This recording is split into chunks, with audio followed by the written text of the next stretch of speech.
This video tutorial I will explain how to turn on two-factor authentication for Facebook.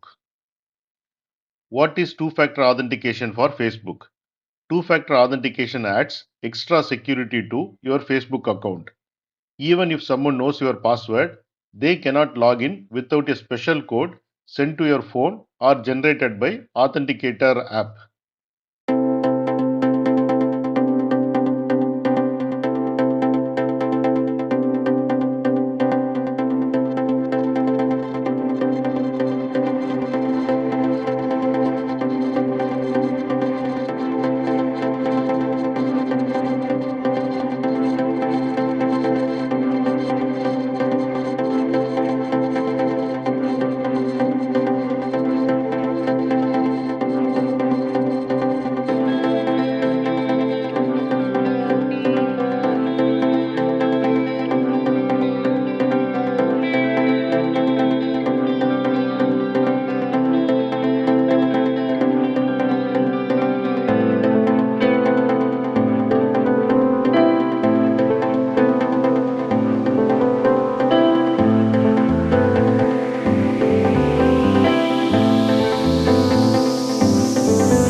What happens when you log in?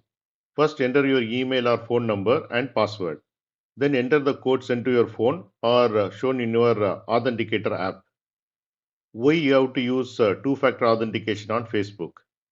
It keeps your account safe from hackers.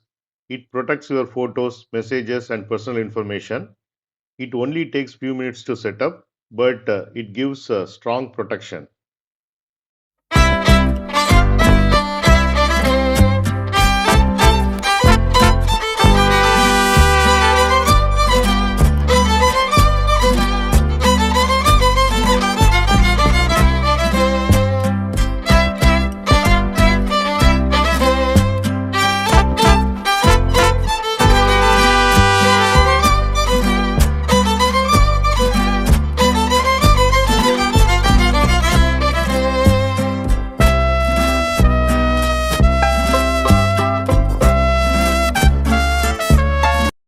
Thanks for watching. If you like this video, please click on like button and please subscribe to my channel. You can get Java source code and PowerPoint presentation for each and every video. That you can see it in the description section of the video. Click on show more, and here you can see the description, and here you can see the links to download source code and PowerPoint presentation.